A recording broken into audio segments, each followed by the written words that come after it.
Welcome to the Diminutive Soldier. Today we're going to talk about Wildlands by Martin Wallace, published by Osprey Games. Osprey Games makes a lot of great games. And I'm going to give you a spoiler. Even I give the review at the end. This is one of their great games. Wildlands says 14 and up. You can actually play with younger. I have kids who've been playing since under 10 years old. Pick it up just great. So you can definitely play younger. 30 to 60 minutes, 2 to 4 players. It's really is a superb game. They also have, this is the base game. I have a couple map expansions, have all the expansions for it actually, faction expansions. And then they came out with another expansion that I also have where you can play it co-op, because this is a versus game. 1v1, or you can play up to 4 people. The other one is a co-op game. You play a little campaign co-op style versus the AI. That'd be another video at another time. Up front, I'll let you know I don't think that's as good as the base game, which I think is great. Let's go find out why. As I stated at the beginning, this is the base game of Wildlands. Let's do a quick little unboxing before we really delve into it. Let's pop it over. I'll pop it open. So, comes with these trays. They're individual factions here. Now, normally they're colored plastic. I've spray painted them. I've primed them because I've been painting all of them, which I'll go through in a minute. So they come with their separate trays. 4 factions come in the base game. There they are. Some of the cards got moved around. Comes with a rule book, which is a light, easy to understand, nice rule book. Very well laid out rule book, not complicated, confusing at all. And comes with your double-sided playing board.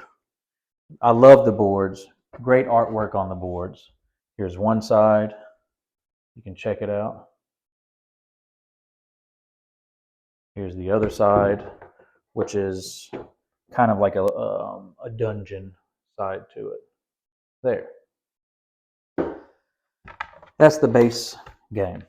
Let's look at the miniatures. So you have this faction like I can't remember what they're called. Let me check it out. They have the nomads. Gnomes and little robot type figures. Here's one of the real robot types. Kind of a C-3PO-esque, but with a crossbow. We have this. It's a gnome, doesn't have legs anymore and has robot legs instead. Kind of creepy. It's a little gnome with a wrench. Yet again, like I said, I primed them black.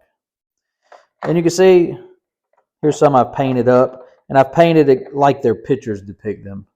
Here's a Minotaur for the other faction, which is known as the Lawbringer faction. Here's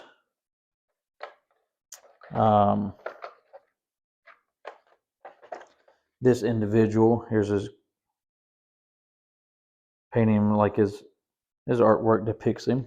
Here's the Minotaur's artwork. Say I painted her like it depicts it. Here's this individual. So the miniatures, I'm going to be frank, the details aren't great. They're just basic board game miniatures. They're fun enough when you paint them up. You can make them look decent, not superb. And then you have, so those are your Lawbringers. Those are your nomads. You have the guild, which are magic based. They're pretty weak.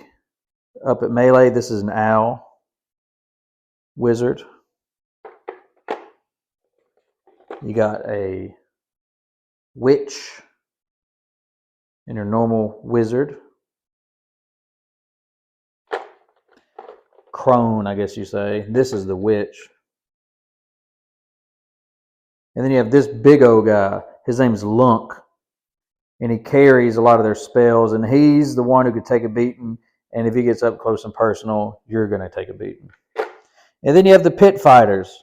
Really good at melee. Not good at range attacks. Don't really have any magic.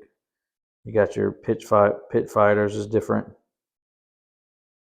kind of gladiator-esque, just warriors and whatnot.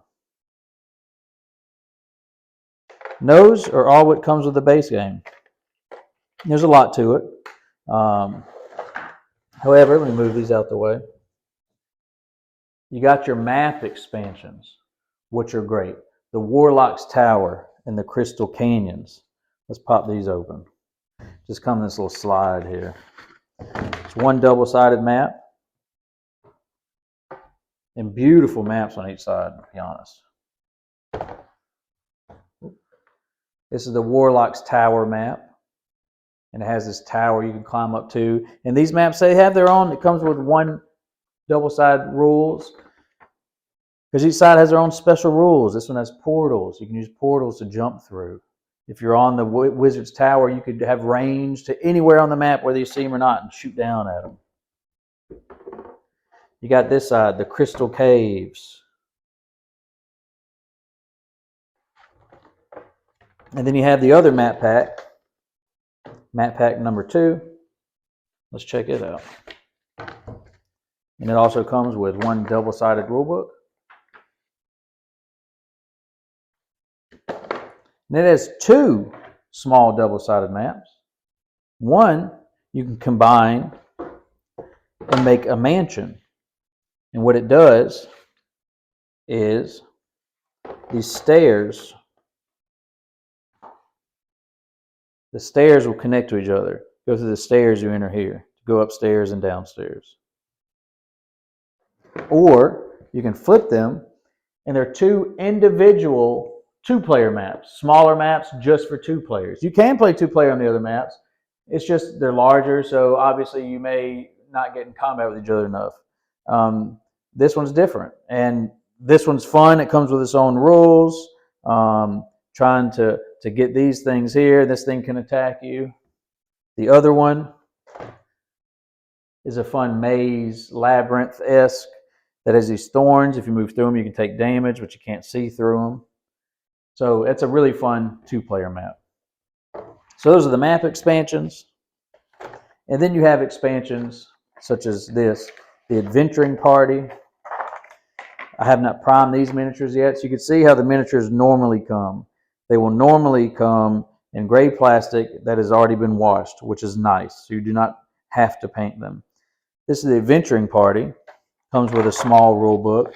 What's great about this expansion, I always play with this expansion, is yes, you can play with them as a faction, as you control them like any other faction.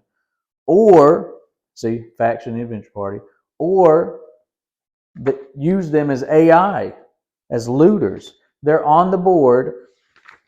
And it says how they work. It's very simple too. You'll just flip a card, and whatever symbol that is, that character will go, and it says how they move. They may move to try to steal one of your crystals, which we'll get into. The whole point of the game is to collect crystals. Well, they may steal them from you.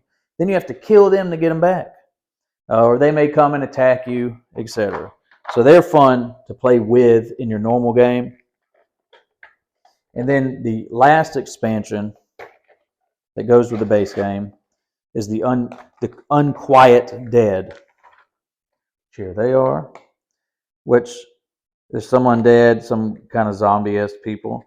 And they come with their little rule book as well. And how they play is, yes, you can play them as a faction like normal, or you can use their special rules where anyone dies on the board, you replace them with an undead person that anyone can control on their turn. So you just start, it just adds a lot of variety to the game. Makes the games a lot of fun. Well, let's get down and play the game. Show you how it works and show you why this game's so good. So I have it ready to be set up for a 2-player game. We have here your Lawbringer faction, kind of an all-around melee and attack, just all-around good faction. We have here the Guild, does a lot of magic attacks. As one guy especially does one real strong heavy attacks. So we have it set up to do a 2-player game. The whole point of the game is who gets 5 victory points first wins. How do you get victory points? You're going to have your your faction's crystals on the board. You got to collect. Each one's a victory point, and knocking someone on the other team every time you do is a victory point. So once you get up to 5, you win the game. Before we break down how to set up and play, I just wanted to show you a few things on the board. So let's get a little closer to the board. So on the board, you have different spaces. They can do all kinds of different things. This one is the basic side of the board to start off your first time playing. There's no elevation on this one. There's just rooms blocking other rooms, etc. The numbers are for setup, which we'll get to soon. If the number has a white background, there's no cover in it. You can't use cover. If it doesn't have a white background, there are things in it that you can use for cover. If you're trying to do a range attack, seeing if you could hit someone, you'll go from the number, the center of it, to the center of it. So, for instance, this one has, you can see all the way down here. However, let's see, this number obviously cannot see to that number. And this number obviously cannot see to that number, etc. This is a little cave. You can only get in it through this way. You see, it's a one way in, one way out. So that's that side of the board. No elevation, no other kind of funny business. Let's flip the board here. Let's show you the other one that comes in the base game. So same thing, cover, etc. This one also has these arrows. That just means you can go from there through here. It's in through the gate. This has these arrows, which means this is elevation. This is higher than down here. So normally moving from space to space is just one movement point. That's it. If you want to move from here to here, it costs you 2 movement points. Basically 2 cards, which we'll get to. And elevation, you can shoot. If you're down here, you can't see them up there, but they can see down. So there's some benefits to defense elevation, but it's harder to get up to it. So that's both sides of this map. We're going to go back to the basic side of the map, and let's show you how setup works. All right, setup's pretty cool in this game. Each player gets dealt 10 cards. 10 cards that have numbers on them that pertain to the numbers on the map. So you're going to you're going to choose which number you want to secretly place on your units, your people. And that's where they will spawn in on the map. So you do that secretly, so obviously they don't know. And the other 5 numbers, you're going to pass to the other player, and that's where they put their crystals. So you can strategize if you, oh man, I could put a crystal there and up there, make them put one there and spread them out. And so you have that, and then you're going to get your 5 cards from the other player where your crystal is going to go. So let's see how this works out. Normally, obviously, that's 10 for Lawbringers. 1, 2, 4, 5, 6, 7, 8, 9, 10. Obviously, this would be secret. So the Lawbringers, and you may take some time doing this, trying to figure out who goes where, what goes where. You might want to keep your guys close together. You don't know where your crystals are going to be, obviously. So let's see. Number 4 is way over here. So I could put one of their crystals at number 4. I can put one at number 17 right here. So I might set those aside right now, thinking that's where I'm going to put their crystals. But it also depends on all the other cards and what else I have and where my guys are going to go. 35. So I have 4, 17, 35. You'd have to go around to it. It's not too bad. Where's 42? That's too close. I don't want that. That's down there. Then you got 7. Nope. 7 is too close to 4, so definitely 7 is going to go if I'm doing 4 as a crystal. Got 12. It's a little. You want to more spread out their crystals. 38, 38. No, that's too close. Let's see. Do 12. Where's 25 again? I'm trying to do it quickly. Do 25, sure. I need one more.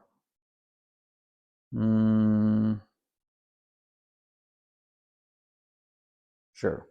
That's their crystals. These would be my people. So let's see. Like number 7's right here. I might want a ranged person there. I'm gonna put that on him. I know he is ranged. He's got a crossbow. 31 right there. I'm gonna put on her 42. Now hold on a second.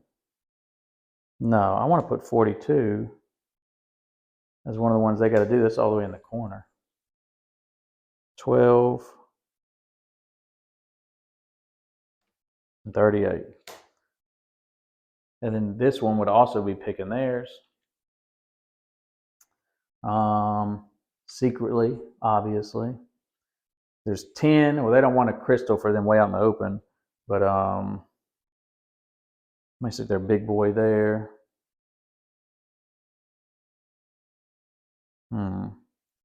14, 11. I could put a crystal, one of the enemy's crystals on 11. And then stick one of my guys on 14 right next to it. Then I could stick a crystal on number 1 way up there. I could stick one of my guys right next to it on number 2. I like that. Where's 34? 34 is down here. So crystal. I might stick a crystal on 34. 33, you would think is right next to 34. It's not. It's not. Number 5. Number 8. And 13. 13. Where's 8? Ooh. Starts getting tricky. I don't have great cards to give them. All right. So whatever. So they're going to give their 5 to them to put their crystals out. They're going to give their 5 to them to put their crystals out. So start laying them out. Got a crystal at 42. Got a crystal at 4. Got a crystal at 25. Got a crystal at 35. And got a crystal at 17. And the Lawbringers, let's see where they have their crystals. They got one at 33. They got one at 13. They got one at 34. They got one at number 1. And they got one at 11. So now we're going to start the game. We're going to have the Lawbringers go first. Every time it's your turn and you activate, if you have someone who has not entered the board yet, one of them must enter the board. You can bring out as many as you want, but you have to bring at least one. And what you're going to do on your turn is you're going to have a deck of cards. A hand of cards. So you're going to start out with 7 cards. So you're going to draw 7. 1, 2, 3, 4, 5, 6, 7. And these are going to be your actions. So every card, the image doesn't matter. So the picture's just for show. Don't just ignore the picture. These here are what matters. They have the symbols that correspond to your individual cards. Minotaur, she's not on this one. So you can't do anything with her if you wanted to. Crossbowman, here's crossbow. That is his symbol. Here's her symbol right here, etc., etc. So you can have a hand of cards that have a bunch of their symbols. Those are the ones you can activate and what they can do. Give you some examples. This one says she can do a melee attack, or you can use this to block a melee attack, defend it. Here's your simple cheat. These symbols are both melee attacks. This one is only to defend. These symbols are both range attacks. You can only defend with these symbols. This one at any time. This one if you're in a space with cover only. A little break meaning. This is a magic attack, and it will damage every single person in your space. You can only block it with that symbol. These two do 1 damage each. These two do 2 damage each. And that's it.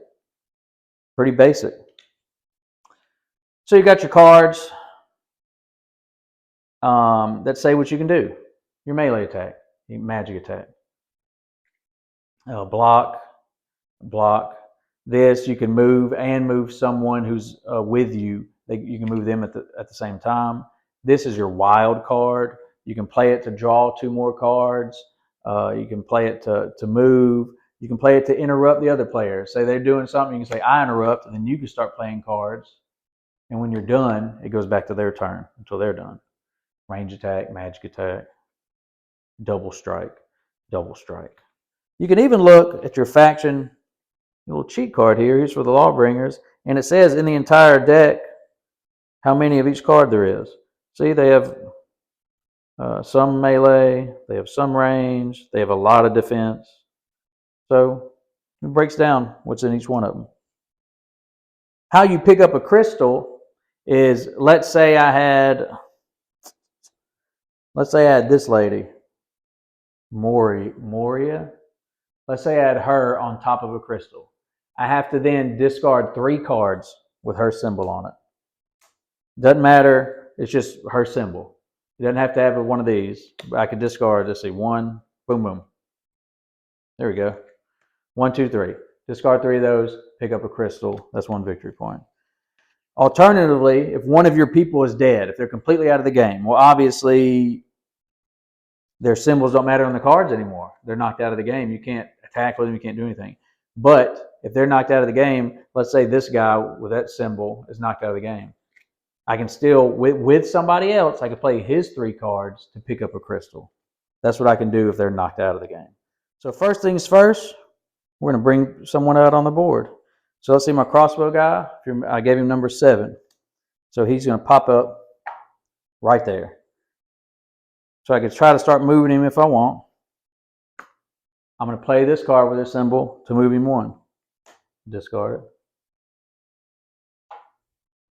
I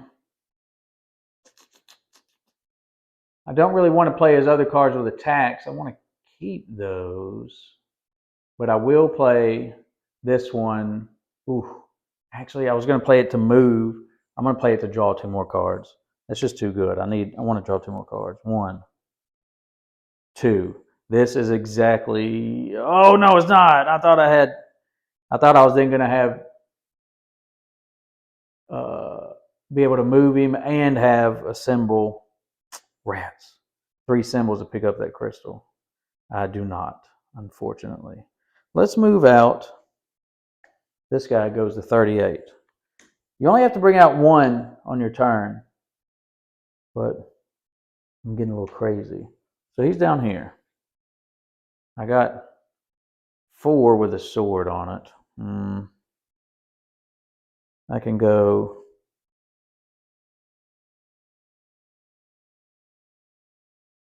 1, 2, 3, 4. I just got crazy. I just got crazy with it, okay? They're all gone. I went nuts. He just ran over there. And with this, I'm going to use 1, and I'm getting him in that space. I'm not doing anything else this turn. I'm holding on to these cards. So then at the end of your turn, you draw 3 more cards, up to a maximum hand of 7. So I held on to 2, I draw 3 more, and I only have 5. You can have up to 7, but I use some. So now I have 5 cards, and those are the ones I have. You can see on my next turn, if he's still alive, I could pick up that crystal. So that's my hand. Just going to go over to the guild player. The guild player. There, it's like, oh, interesting. I can bring out my big boy over there. Oh, I never drew their hand, did I? 1, 2, 3, 4, 5, 6, 7. Let's see. I'll determine what I can do. Well, they got 2 wild cards. Ooh, watch this. This is going to be dirty. So they're going to bring out Lurk. Kadoom. That guy now is a little scared. So they're actually going to play a wild card to move Lurk. They can move him one. He's moving right in his space. Oh, crap. That guy says. And here's Lurk's symbol. Right here. Do a double damage melee attack. So now he is going to play that card. Boom, I'm hitting you for a double damage melee. So the defender is going to see if he can defend it.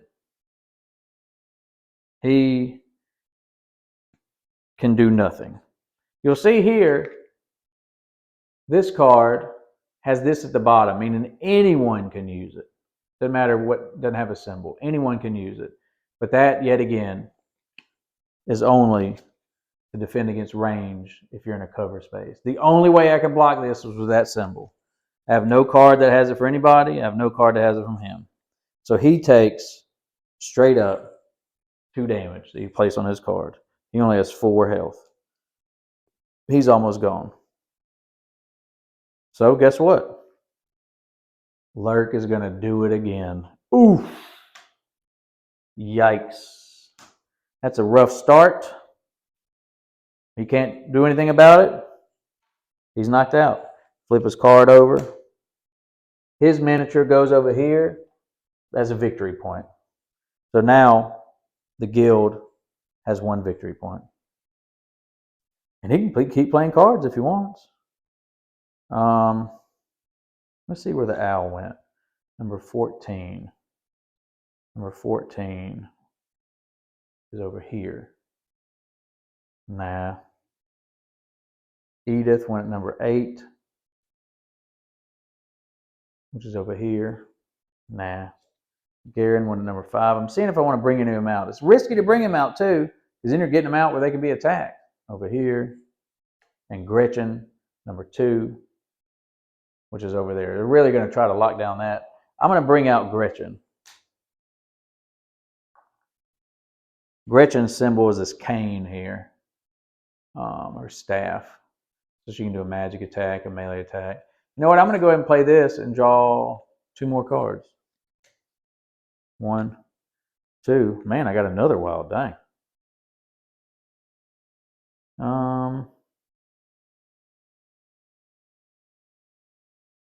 So I have 5 cards right now. I can draw back up to 7.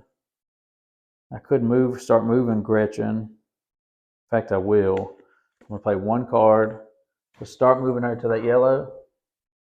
And I'm done with my turn. So I have 4. I'm going to draw back up to 7. I'm going to draw 3 cards. Got in at 7. So I got my full hand. I'm ready to rock and roll.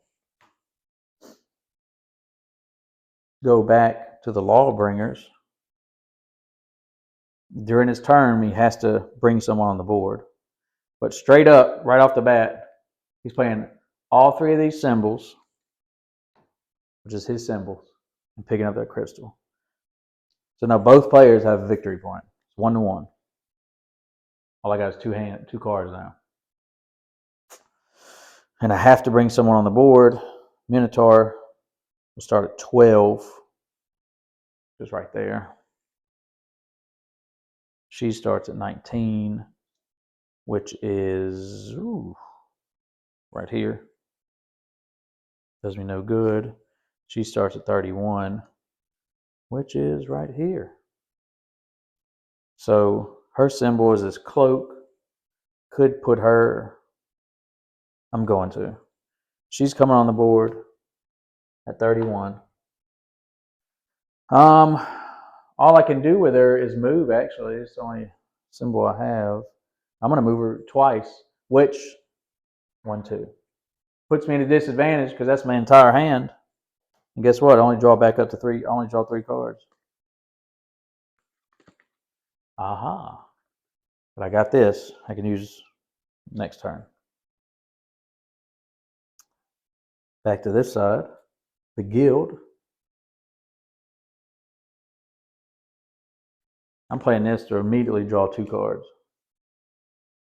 Got another wild. And I could do a lot. How many do I have of the... Dang, I only got 2 of hers. That sucks. I'm playing another one, draw 2 more cards. If I can get... Dang it.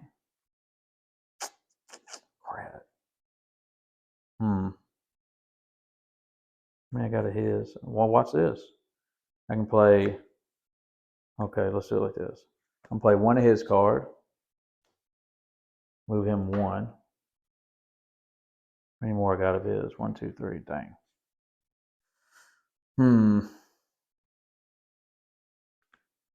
I'll move her on that yellow. I can't pick it up. I only got 2 of hers.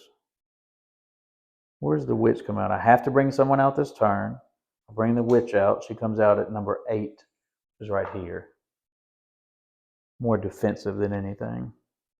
Because my yellow crystals are all 3 down here and 1 way over there. Whoop. She came out. I'm just going to hold her there, actually.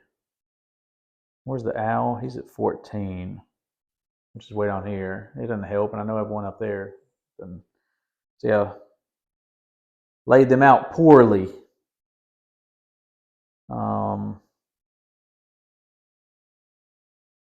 I'm going to move him here. So at least he's on that point, ready. Still have 6 cards in my hand. I want to start getting rid of some cards, obviously.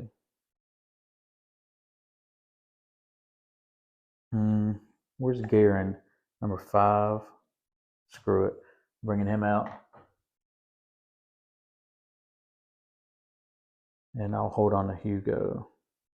1, 2, 3, 4, 5, 6. These are the cards I have. I'm trying to figure out what to do. I don't really want to do anything, which means I'm just drawing 1 more card. 6, 7. That's the end of my turn. Goes back here. Remember, he only started with 3 cards. He's immediately playing this one to draw 2 more. 1, 2. Okay. The Minotaur, I have to bring someone out. If I want to bring the Minotaur out, he starts at 12. I will. I can start moving the Minotaur if I want. I'm going to play this. Move the Minotaur 1 here. Now she has line of sight to his space. I know she's a range attack. However, I have these that can block.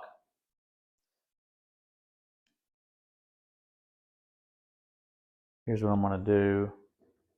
I want to be risky. I'm going to use... Nope, I'm holding on to it. I'm holding on to it. No. I'm holding on to it. And Johnny is at 19. 19 is down here. So that doesn't help me much. Dang it. He's there, going to be menacing. Because I have my crystal here. Have 1 here, have 1 there. That one I pick up with the hooded lady, but I have... Well, look at this. They knocked out my crossbowman. I was about to say I can't do anything. My crossbowman, since he's knocked out, remember, I can use his symbols, 3 of a kind, to pick up a crystal. So I could pick it up right now. I'll lose my defense, meaning if that witch just bombards my Minotaur, I can't defend it. My Minotaur has 5 health. I'm doing it. I'm using all 3 and picking it up. So now I got 2 victory points. I draw 3 at the end of my turn. 1, 2, 3. I'm holding on to those. Goes back to this side. Well, obviously, Edith, the witch lady, is very interested in doing some stuff. Let's see what she can do. She can play this and do a magic attack. Magic attack hits everyone in that space. Well, only the Minotaurs in that space, obviously. For 1 damage. Can the Minotaur block it? He drew 3 cards. He actually can. With that symbol right there. Well, didn't he get lucky with it, drawing those cards? He blocks it. Does nothing. But by using that card, on their next turn, they're going to have 1 less card. They were going to start with 3, now they're only starting with 2. She has a melee attack. That's not going to do any good. So that wizard up there, he could shoot right down here. If you could shoot through a space with people on it, that's fine. However, if there's cover, you cannot shoot through the cover to another space past it. So if there was no cover in this space, which there's boxes and stuff. Remember, it's not a white background of the numbers, so there is cover. If there wasn't, he could shoot right through there. But since there is, he can't. He has no line of sight. So I have to bring someone on the board. I'm going to pop the owl out. He pops out at 14. Wait, is that right? Yes, look at that. Bloop. He pops out right on top of the Minotaur. And he's going to try to go to work. He's going to play a melee attack right here. And the Minotaur can try to block it. He has no means to block it. And that's the 1 damage melee, so the Minotaur takes 1 damage. He has 4 health left. Owl popped up. Surprise attacked him. Woohoo! Surprise! I'm an owl. That's basically how that goes. Owl also has this ability. You can see so does the witch. It's a little flight. They can move up to 2 spaces. They can fly, elevation, all that. So owl can't really do anything else, but I do have this free attack or defense. But I'm going to hold on to it. So I'm going to do 1. It's not a lot. The owl could fly the heck out of there, which is what I'm considering doing. You know what? The owl will fly. The owl's going to fly in that space with a green one and really complicate things for old Minotaur boy. And then, wait a minute. I didn't want to do that. That would have been dumb. Because Gretchen, instead of all 3 of her symbols, pick up this crystal up here. Now it's 2 victory points, 2-2. Tied game, ladies and gents. And the witch, let's see. These are the cards I have. I'm keeping them. I'm drawing 3. 1, 2, 3. Let's go back to this side. That's all I got. I'm playing this one to draw 2 more cards. That's what I have in my hand now. I have to bring out my last person at 19. She comes out down here. What to do, what to do. Move the Minotaur 1. I could move her over there a little bit. 1, 2.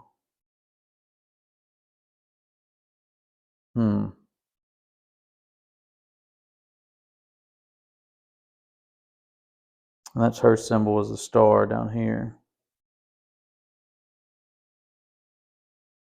There's not too much I can do, to be honest. I might just have to pass this turn. I think I want to hold on to these. I am, and I'm drawing 3 cards. I need more cards in my hand. They really got me cornered in here. They got a lot of my crystals over this side, and they got them blocked up really good. Going back to the guild, here's the cards that have been dealt me. So Gretchen, really start moving her towards that yellow over here. See, Gretchen, if I do that, that's what I want to use those 2. I'm doing that. 1, 2. She moved that way.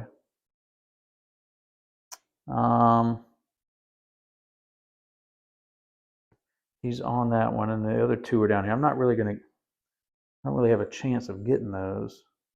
I'm going to move up. Yeah, I'm going to spin this one.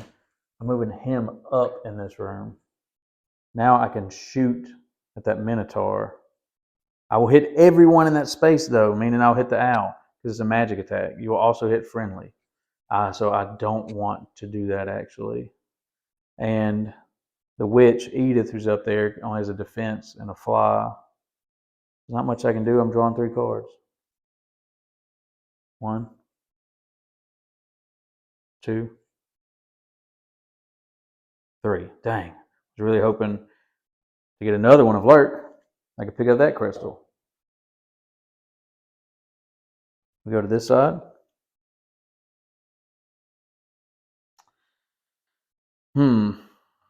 So the Minotaur could hit once.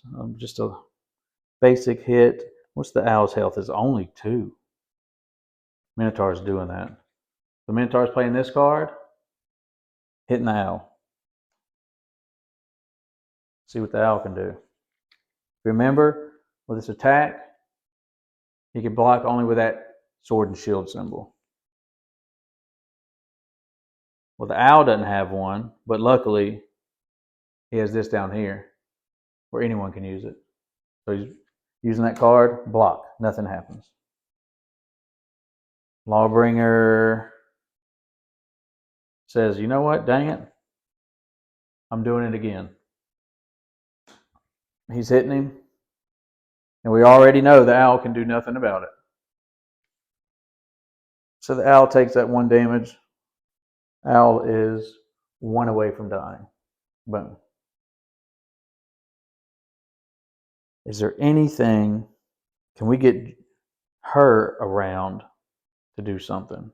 No, she can move 1. She has no range attack. And she wouldn't be in melee range. There's nothing she can do. That is unfortunate. Hindsight is 2020. A mistake I made.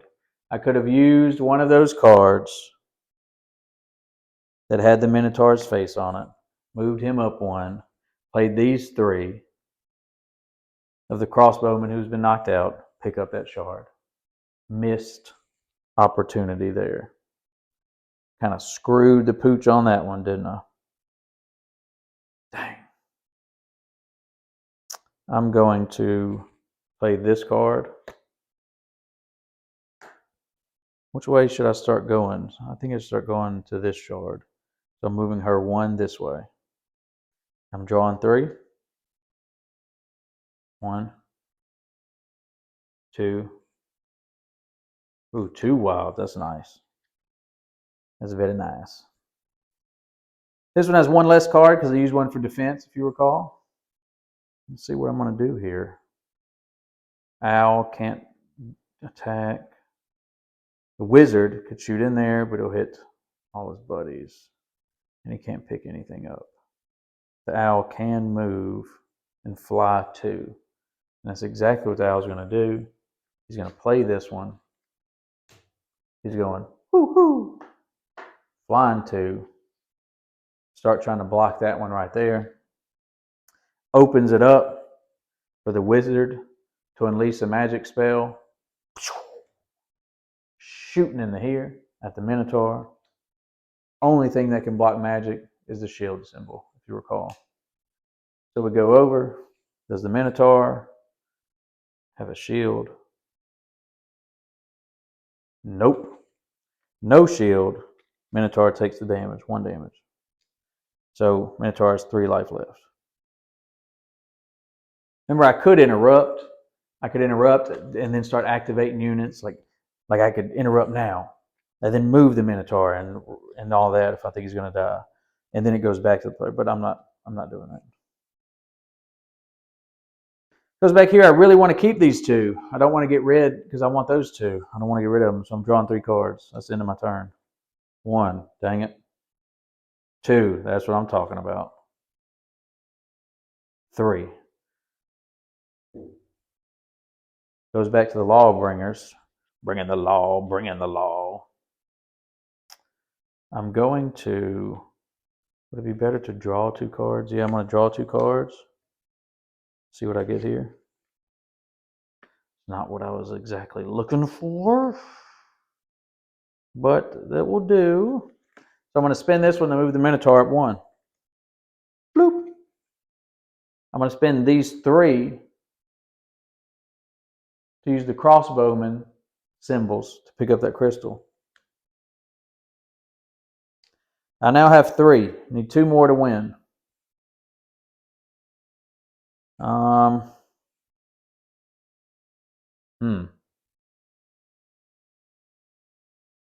I'm going to draw 2 cards. So I got to reshuffle my deck now. Deck is depleted. Let's just do a quick reshuffle. So I'm drawing 2 more. 1, 2. That's what I get there. So this is what I have now. I'm going to use 1. I'm going to use her symbol. I'm moving her right up here. Then I'm going to use this one, and I'm attacking the owl. Remember, he can only block with a sword and shield. The owl doesn't have a sword and shield, but he has this sword and shield down here. He's going to use it. He's using that card because the owl only has 1 life left. So he blocked that one. But little does he know, she can do it again. She's going to spin this one. We know the owl doesn't have it. Owl's knocked out. Owl's done. Sorry. So they take the owl as a victory point. Only need 1 more victory point to win for the Lawbringers. See, it looked, to me, it looked like the guild was going to win. The way the crystals were laid out, it looked to me that they were going to win. They knocked out the first dude. But boy, have the tides turned. Only got this 1 card left. I'm going to hold on to it. Going to draw 3 more. 1, 2, 3. Going to hold on to those. I'm going to come on this side. What's going to happen here? Well, Lunk, could go ahead and pick up that crystal. Then I'll only have this left. See what other things you could do with this card, though, if you wanted to. Owl's dead. Minotaur already picked up that crystal. They're now quivering in their boots because because the wizard over there, Garen, and Edith, the witch, they only have 3 health each. Oh dear, what to do? Well, Lunk could try to step out and really hurt her. Is he going? What's he gonna? He can guarantee pick up the crystal. He could do some damage, but he doesn't know what defense she has. This does 2. If those all went through, he'd kill her. She has 4 life. She's most likely going to block 1. So he's going to use these and pick up the crystal. So now it's 3 victory points to 4 victory points. He's going to use this to draw 2 cards. That's what he got.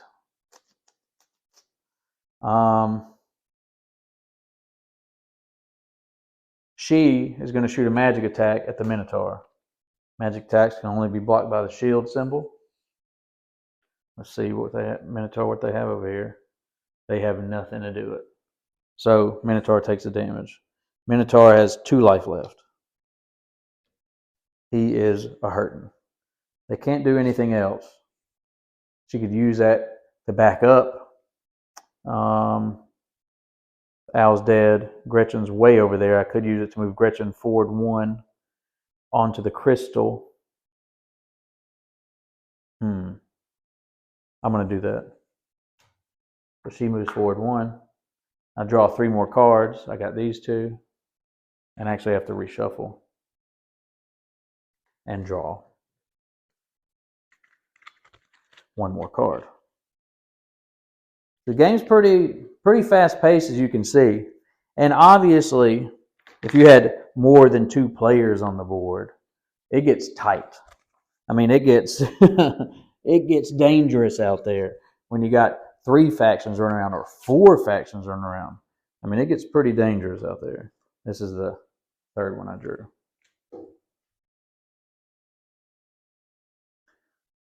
Go back to this side. Got a lot of options here.